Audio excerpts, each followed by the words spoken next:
I like the desert at night. They say it's dangerous to be out here, but I like it. It's good to sit by a campfire, drink a beer, out here where there isn't any noise or traffic.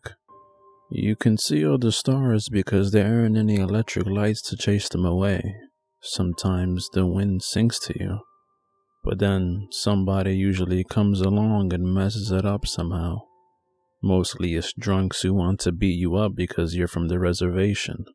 So when I heard pebbles shifting somewhere off to my left, the hairs on the back of my neck started to tingle and my hand inched a little closer to my Bowie knife. The figure that came walking out of the darkness didn't look very threatening. Just an old man wearing traditional Navajo clothing and leaning on a crooked walking stick as he shuffled quietly towards me. Getting cold, came the old man's voice, dry as the desert.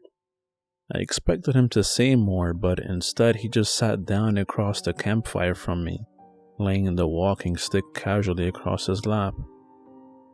There was something about him that made me uneasy, and my apprehension increased when his hand vanished into a leather pouch that hung from his belt, but he pulled forth only a crumpled pack of cigarettes, holding them slightly towards me. "Smoke?" "Sure," I replied as my nerves began to relax. When he tossed me the pack, I noticed there were only 2 cigarettes left inside. I took one and tossed the pack back to him. I held my chrome Zippo towards him, but he instead took a wooden match from behind his ear, scraping it against a small gray rock that dangled from a leather cord around his neck. The sudden flare of light illuminated his ancient, weathered face, and his eyes seemed to sparkle eerily for a moment. Then he sat smoking silently. "Danger's out here at night, you know." He spoke softly after a while. "Lots of things come out at night, even things nobody believes in anymore. They still come around sometimes." I smiled a little. "You mean ghosts and goblins?" "Maybe ghosts," he answered after considering it a moment. "Not goblins, I don't think. Not even sure what a goblin is, but there are other things too. Things like the SkinWalkers. You know about them?" A sudden chill ran the length of my spine as the old man studied me quietly. "Mom used to tell me stories about them when I was little," I mumbled. "And you know what can happen," said the old man. "They take the shape of a man and wear the skin of a man, but they're really more like an animal underneath. They have powers too. Folks used to say only a shaman could defeat them." He turned his attention to the campfire. His image seemed to ripple behind the waves of heat rising from the flames. Embers danced around them like angry red fairies. "Lots of other things out here too," he continued. "The Wendigo, the Chupacabra, all sorts of things. They don't come around much anymore, but sometimes they do." Silence settled over us like a damp woolen blanket, the campfire seeming to begrudge us what little heat it was providing. The stars twinkling above seemed suddenly to be laughing silently, sharing some sinister joke among themselves.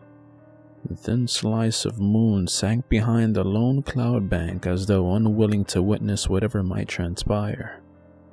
The beast attacked us without warning. I felt claws sinking into my back as a great wave fell upon me. Then it was gone and I rose to see the old man falling backwards. Whatever was on top of him wasn't visible, but I could see jagged rips appearing in his clothing and in his flesh.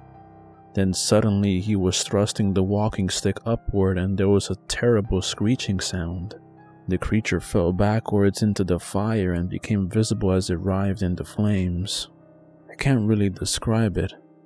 Imagine a pale white maggot taller than a man, its bloated, mushy body bristling with claw-like barbs, something like a mouth at one end with rows of shark-like teeth lining the inside, and again hurled itself towards the old man. Not a hero. My brain was screaming for me to get out of there, to just run anywhere, to just get away. Then I heard the old man's screams and I saw the empty cigarette pack lying crumpled on the ground. And something inside me stopped shaking and started getting angry instead. I tore away my cloths and then tore away my skin as well, revealing my true form. I was springing towards the ugly monstrosity before I really had time to think about it, which is probably just as well. As I struggled with the creature, attacking savagely with my own teeth and claws, I caught a glimpse of the old man rising weakly to his feet. His walking stick was beginning to glow faintly, casting an eerie green light upon him as he moved forwards. He plunged the stick deep into the creature's side. The thing stopped biting at my face and made that deafening screeching sound again. But this time it didn't stop screeching for a long time. Not sure if it died or just went someplace else when it faded from view. I hope it died. The old man reached down to recover his walking stick from where it had fallen, watching me carefully. It's difficult for me to speak when I'm in my true form, but I can manage if I concentrate. What was it? I managed to ask. No idea, he answered with a puzzled frown. We stood staring at each other for a moment.